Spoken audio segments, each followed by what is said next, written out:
Bravo! Hello and welcome to Sustain, the podcast where we talk about software sustainability for the long haul. Who are we? Where did we come from? Where are we going? It is way too hot in the summer. I can't deal. Hello, very happy to have us all on the podcast today, especially our guests. Before we introduce our guests, I want to make sure that you know who the other strange voices you may hear in your car or while you're running or in the shower, wherever you listen to this podcast. Justin Dorfman calling in from LA. Justin, how are you? I'm great, Richard. How are you? Bit caffeinated. Ben Nickolls, how are you doing? Not too bad. Just had some lunch. So yeah, getting ready for it. Very exciting. I'm, of course, Richard Littauer. And our guest today is Bolaji Ayodeji. Bolaji, it is so good to have you on. Bolaji is a developer advocate at Commerce Layer. He's calling in from Nigeria. That was a Yoruba welcome at the beginning. I hope I pronounced it right, but I am not a fluent speaker. Bolaji, how are you today? I'm fine. Thank you, Richard. Thanks for having me today. Thank you so much for coming on. So Bolaji, you've been a member of the Sustain community for a while. You not only have done all sorts of stuff with OSCA, that's Open Source Community Africa in Nigeria, but you also have been to the Sustain conference in Europe. You were at the last one in Brussels back in 2020, right before the end of time, where it was great to see you. Well, let's start at the beginning. How did you get into open source? Well, I think that's like a couple of years ago. It was through the Open Source Community Africa. At that time, it was like the early stages of my career. I was a web engineer and I didn't know what it was. But I saw Dan Sampson, who got started with the Open Source Community Africa, and they were trying to get contributors to join the community. And being at the early stage, I was open to doing so many things. So I was like, oh, let's try this out. So just jumping on and then joining the community and then just seeing how it works. That's pretty much the introduction to understanding how it actually worked before I began contributing to several projects in the OSCA community and outside. So I think that was pretty much it. My first real contribution was just, there's this button on the then websites that we had. And I was a fan of having like those curved border radiuses. So I just like added a pad into that particular button and that's pretty much it. Awesome. So it sounds like you were already doing stuff in computer programming at the time. Did you go to university for programming? Did you have a job already? I was actually in the university. I mean, I'm currently in the university. That's a fun fact. Then I wasn't learning that through the university. It was like self-taught. Cool. Yeah. So when you started contributing to OSCA, I'm actually really curious about the process of contributing through OSCA, because I know it's a bunch of people who are interested in open source. Are there set projects that you tend to work on together? Was there an easy on-ramp for you? How did you end up being part of this community? And what was your experience of joining them? So initially, the Open Source Community Africa was kind of like trying to gather people. In open source, it's like something that isn't prominent in Africa specifically. So it was more of trying to introduce the concept and how it works to people. So when I joined, all they had then was just education, trying to ensure that people understand how it works and connect them to working in open source in different capacities. So they did have projects then, but they were only like maybe some minor projects related to, web and all of that. So they weren't really maybe large scale projects or community projects and all of that. So it was through the education system they had, I got to understand how it works and also get connected to other projects that are outside the OSCA community. So OSCA is really great, not just because of the vibrant community and the work they do to get people involved and to learn about how cool open source is and lifting other people up in Nigeria, which is amazing. But they also tend to have yearly conferences. So they've had a few of these so far. We've had people come down from Sustain there, and we've had people there who just run their own Sustain stuff, which is great. And I really want to hear about how that works. And in particular, this last one. So you had a recent Open Source Community Africa event where there was a giant Sustain track that I think ran even all day. Can you talk about how that happened and what happened there? Yeah, so just the premise. So the first festival was like just after the Sustain Summit we had in Brussels in 2020. So plans for that was in progress before Sustain. And the idea was just we've been doing other stuff locally in different communities and all. The idea was to bring everyone together in Nigeria and other neighboring African countries to celebrate open source. Like I mentioned, at the early stages of Open Source Community Africa, they were just my internal projects. But then the communities outside OSCA as an organization. There were tons of projects from different individuals and organizations. And through that, OSCA connects members of the community to external projects, both in Africa and outside. So the idea was to bring everyone together, celebrate this project, celebrate what open source is and what it means in Africa and all of that. And, that went in the first festival in 2020. And following up from the Sustain Summit we had, we also decided to try out having something similar. Pretty much the same thing, but then focused on the African ecosystem and how open source works and how to sustain all of that in Africa. And that went pretty well in 2020. And then, like you mentioned, COVID hit and it was like a slow progress for I think 1-2 years until last year. So last year we didn't hold the festival, but we did have a sustain event last year just to ensure that we are able to keep up with the community. That was in November, I think, November last year.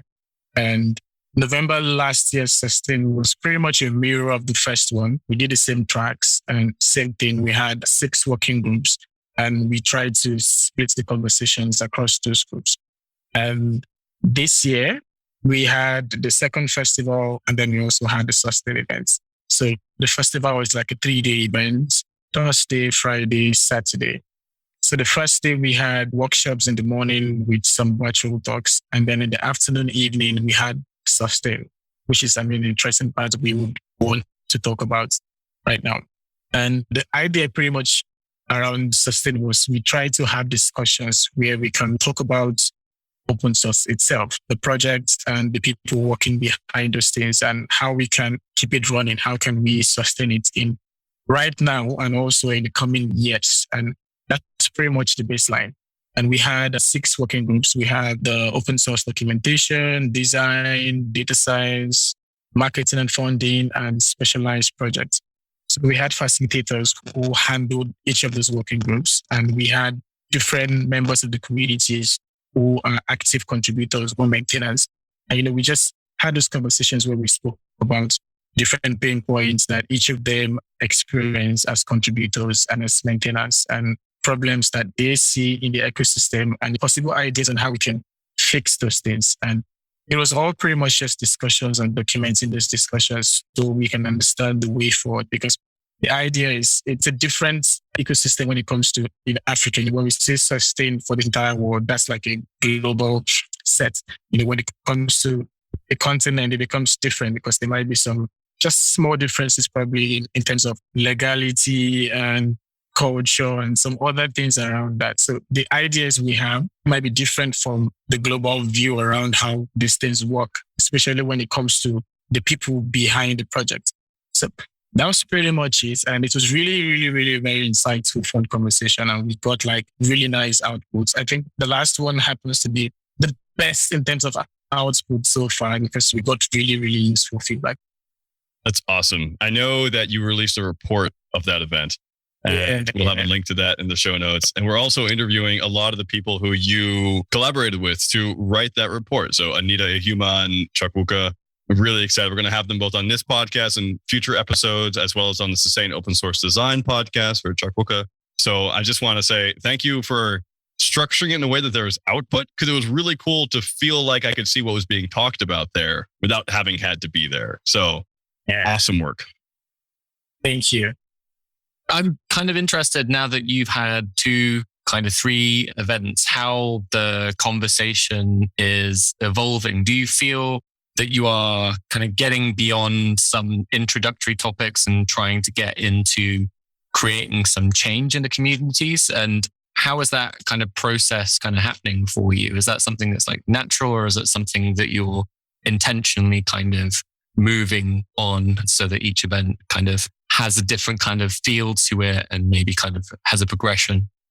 So there's been a lot of evolution since the first one, most especially in terms of the outputs we received from the first events, the first summits we had. We couldn't really gather the outputs. They were mainly just in-out discussions, and then we didn't have so much to share, which was a huge setback for us. And we learned from that and tried to improve the processes moving forward.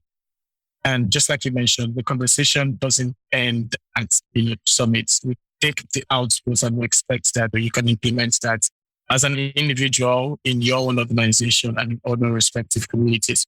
So for an example, this year we had open source documentation, design, data science, marketing and funding, open source programs, which is like mainly open source of code, outreach and the others. And then we introduced burnout and mental health. And the idea was to not just focus on the project itself, but then begin to also talk around the people behind those projects and the challenges they face as individuals when they maintain and contribute to open source. So the outputs of those particular discussions are implemented directly in those individuals who are present at the summit, and also individuals who read the reports when we share those outputs. And we also introduced a new aspect to the working groups, which is the open source data science. We realized that data science and, other data engineering fields, I wouldn't say it's fast rising because it's been rising for years now, but there's been less focus around that aspect. When we talk about open source, it's more like the core software engineering and the popular stuff that we know. So we try to segment that aspect because data science is kind of a very different, it's different from the core software engineering, and there are different requirements and different kind of projects. So the discussions around there were kind of different. And the observation we realized was that there were a small subset of people who were in that working group because people were not aware of open source in the data science field. And that's the cue that we took from there. And some of the members of those working group and facilitators took it upon themselves that moving forward, there's going to be a unique community for the data science, open source contributors and maintainers in Africa. And that also led to the movements for the festival that they are also having for data engineering. So they call it DataFest Africa. So basically they're trying to take the conversations we've had and put it into their own conference and see how they can talk about all the data adjacent fields, open source and everything data related.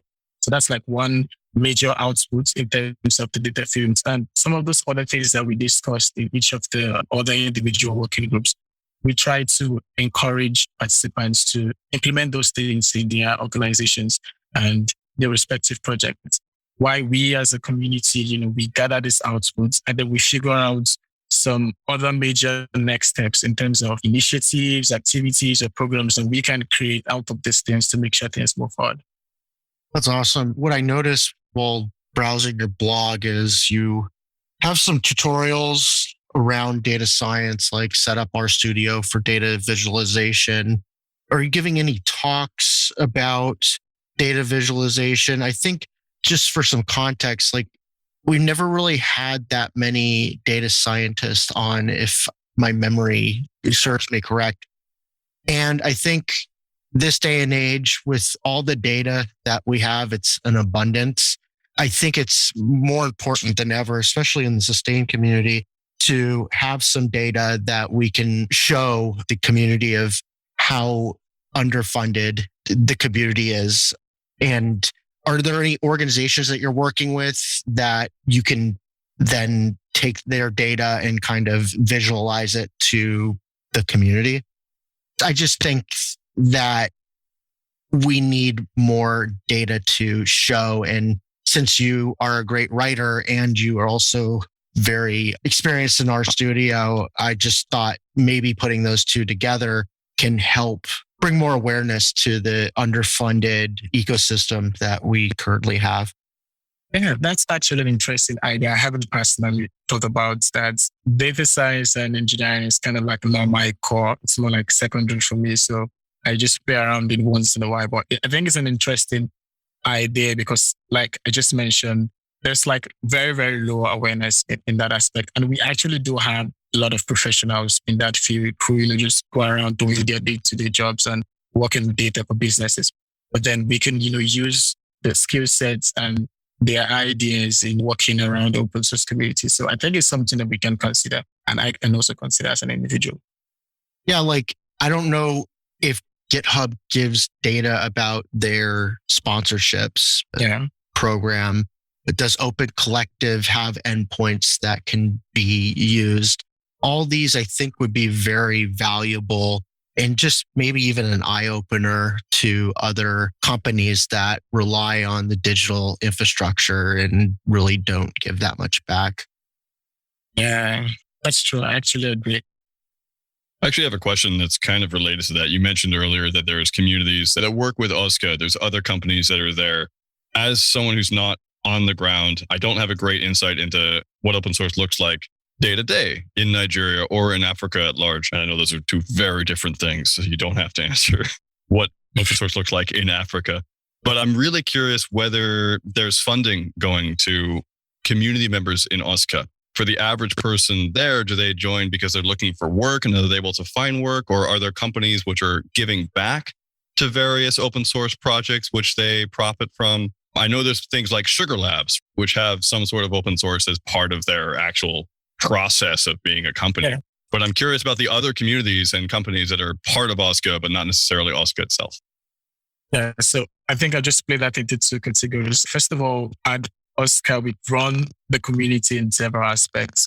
In the general global community, we have a Discord server where everyone communicates and do all kind of stuff. We also run a chapters program, which is a way to decentralize the process of the community in different cities across Africa.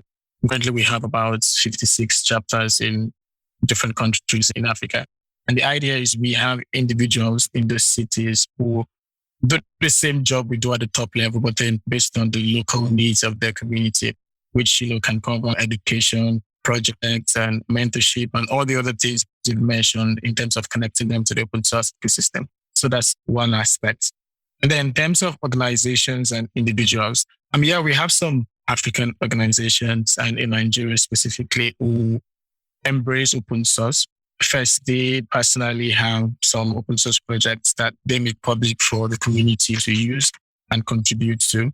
I'm not so aware of a couple of African companies who contribute, probably in terms of funding, to projects individual based. But then there are several individuals and other external communities and companies rather who support individual projects that are being built by people in Africa. I know it's a kind of a problem because, first of all, stuff like the GitHub sponsors program doesn't work in Nigeria and many of the African countries. And it's a problem because I know recently GitHub did this stuff where they sponsored a couple of projects as an organization and it went across different maintainers. Stuff like that can be beneficial to some of the maintainers we have over here, but we don't even have access to that stuff. So most of the support we have comes directly into Open Source Community Africa. Let's say we want to host the festival. We have other companies who support. And through that funding, we demystify those funds into the festival, chapters program, the community programs, and all the other initiatives that we run. So aside from that, everything just ends up being on other individuals. Like myself personally, I do support some of those projects and some other individuals like that also support some projects. Yeah, that's cool to hear that there are individuals supporting open source. I'm curious, can you give me a sense of how large was OSCA, the last one? How many people came?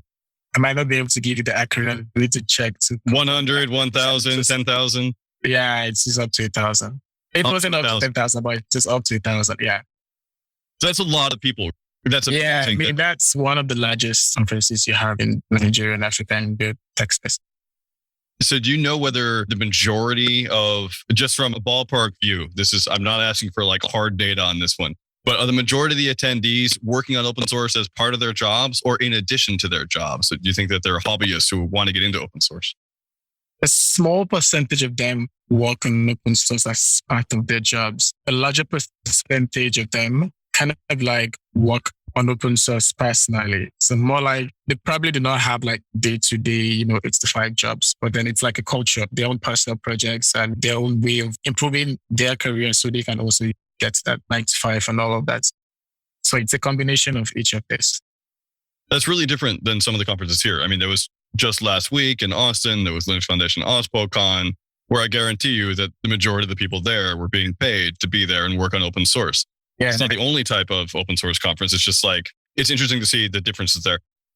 So I wanted to just take a step back and talking about the number of people who are participating in OSCA's kind of open source festival and generally a part of that community. I know that kind of payments, especially in countries like Nigeria, are quite difficult. So I was just wondering, in your own personal view, what do you think we should be doing to ensure that the kind of next generation of open source contributors and developers from African nations are incentivized and able to join in that community and to contribute? Is it more important that we have more events like OSCA? Is it more important if we try to provide access to financial support for projects? How do you feel about that kind of balance? Is there one, is there other, or do you think it's a combination?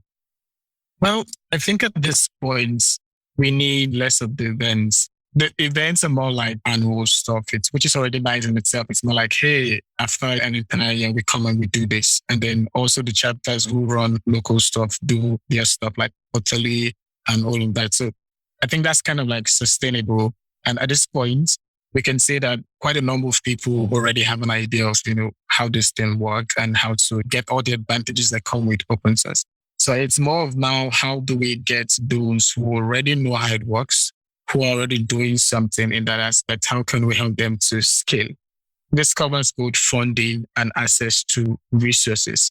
And these resources is probably really key because it can be a lot of things. For example, the GitHub README project is kind of like a way that kind of like exposes, it gives more outreach or awareness to some certain kind of projects. And they've done that for quite some African open source maintainers, which is really good because it showcases the work they're doing to the entire world. So stuff like that is also part of the resources we're talking about alongside funding. And I think Open Collective I think that's the only sustainable, or do I use the word working option we've had so far in African space where you are able to connect to funding from external contributors.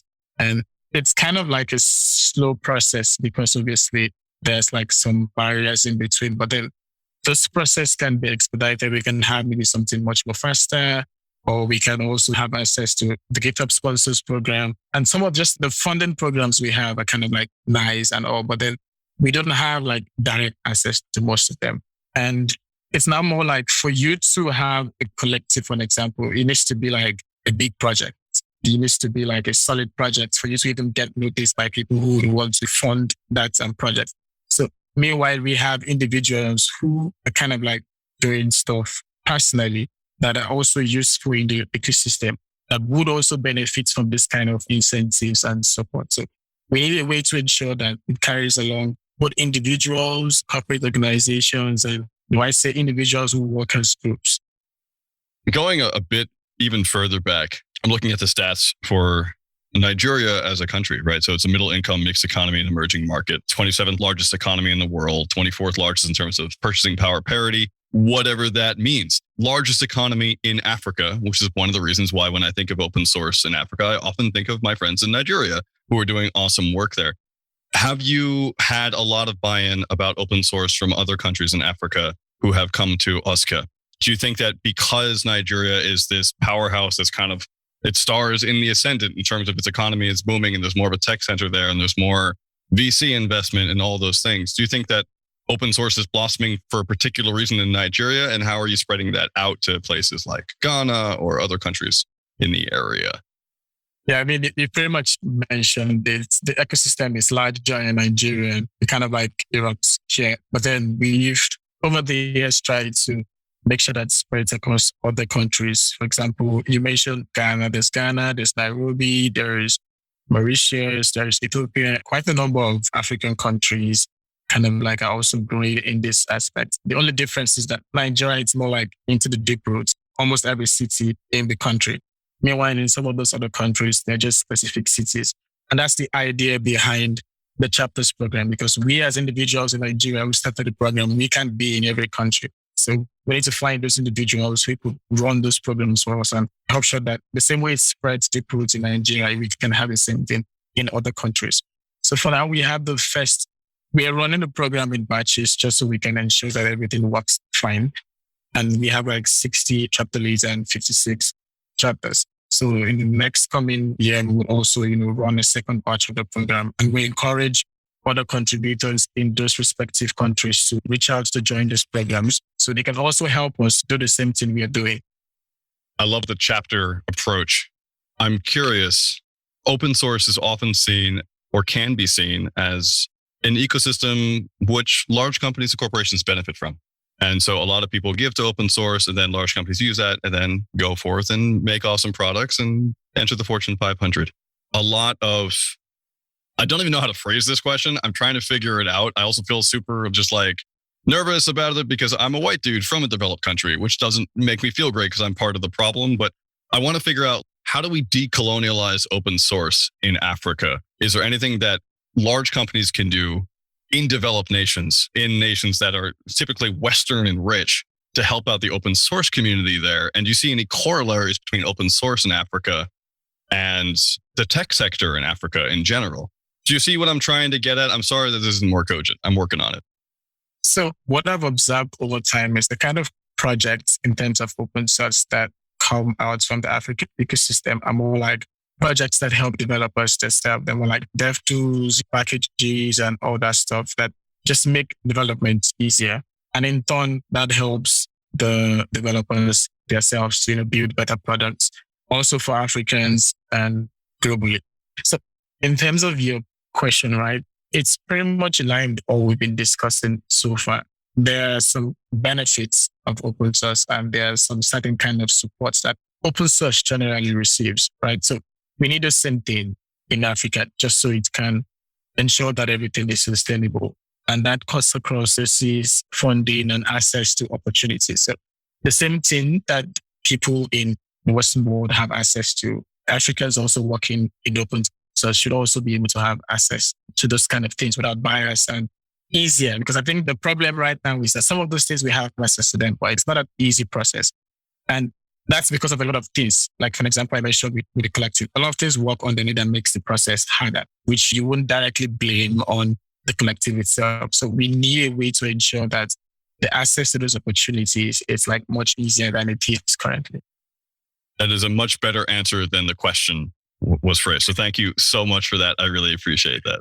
Bolaji, I think I want to take a step to the side and sort of focus on some of the people who've written in their report. What were you most excited about in this last Sustain meeting? And what one thing did you learn that you want to highlight today? Was there anything that was really cool that you feel like this is new? I think the very much new thing was in the mental health and burnout section we had. I think that's kind of like a field where, well, I wouldn't say it's an African thing. It's more global, but we mostly don't talk about this kind of things in Africa. Just do your normal work. You contribute to open source for the numerous reasons you might have. You just do your stuff. And if you by chance happen to be a maintainer, you just keep doing your stuff, just doing your stuff. And then no one knows what's going on. So that session was kind of really insightful on covering it more individual, which is why I like it, because the sustaining of open source starts on the individuals, because they are the one who, power everything. If there's nobody, then there's no open source pretty much. So I really like the session. And I think that the second highlight for me was the data science one I talked about. Just had I think maybe 5 to 6 people in that group. Meanwhile, there were more people in the other working groups. And the idea that we were able to realize that this is something that is less compared to other working groups. And even the members of that group realized themselves and were like, oh, we need to fix this. They knew that there are more people, more professionals in their field, but then they don't even really know how all these things work in the open source field. I mean, pretty much all of them maybe even use several process packages. They use NumPy, they use pandas and all of that stuff, but they don't even know how contributing to it works because it's not like the traditional software engineering that they used to. So the idea that they were able to find that queue and then decide that, oh, we need to fix this. And the fixing starts from their own mindset and then we need to the initiatives that they decided to create on their own. It was really, really cool. I love that. That is awesome. Burnout is a global thing. And so it's really cool that you're talking about that in Africa as well. As someone who has burned out multiple times in my career, super important to recognize how it affects you and how to recover. So that's really awesome. Another tangent question. Nigeria is part of this region, which is super cool because it has all these languages, right? It's a huge linguistically diverse area. And I really want to know, when we talk about documentation in OSCA, do you tend to, as a community, always talk in English? Or are there small subgroups which are opening up, which speak in languages which are also spoken by participants in open source? And if so, is there anything that people can do in the Western world to make it easier, or in the Anglophone world even, to make it easier for people to engage with open source using their native language? So first, Nigeria, the national language is English, technically. So majority of people speak and understand English to some extent. But then that's the problem that we're beginning to notice. I think I saw someone here talking about this last week, where there's some native speakers who probably cannot understand English as fluently as other people would. And the way it works, everything in software is pretty much English, even in terms of terminologies and all those stuff. So sometimes it's even hard to understand what one particular term would mean in using one particular part of software. Well, I wouldn't say that there's so much problem yet in that aspect, but it's something we should begin to consider. The fact that almost everyone speaks English doesn't mean that every single person also speaks and understands English in this aspect. The people who would love to get the same benefits we get from open source, but then there's like a language barrier. And in terms of documentation, it's very much just English. From my experience, everything is just English.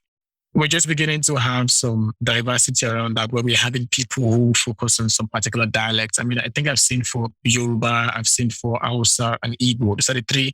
That's one of the three major languages in Nigeria anyway. And those are the ones that I've seen those kind of translations come in that aspect. So I think the problem around this would actually be solved from individuals in those different dialects. I mean, for myself, I speak Yoruba, so I wouldn't know the challenges that someone speaking another native language will have. But then if you happen to be in that ecosystem, which is the idea around this thing being solving problems in your local community, it's we at the top, we are kind of like bringing everyone together and doing our best to show you the right paths. But then you in your own local community, you know your problem.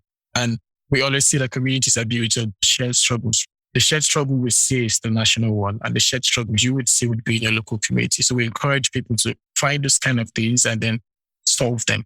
And for other African countries, we have some African countries that are French speaking and some other native languages. So it's diverse in each of those countries. So I think that the baseline is that every local community, every local city in these countries will have their own respective language barriers. I think those exist. And in terms of saying, how can the external communities help the Western? How do you help? Well, it's pretty much unclear for me personally, because I can't even tell you how to help, because I haven't even thought deeply to understand how the problem works and what kind of help I would need. Because all I'm saying currently is just the solution, even coming from within. We actually, because you really can't solve that barrier problem or help in terms of traffic because you don't even know anything about it. So it's more like a problem that those inside would need to solve. But then I think the only thing would be in terms of what is coming from the global world, to be aware that there would be language barriers in different capacities. So it's more like saying there should be a way to accommodate those kind of things.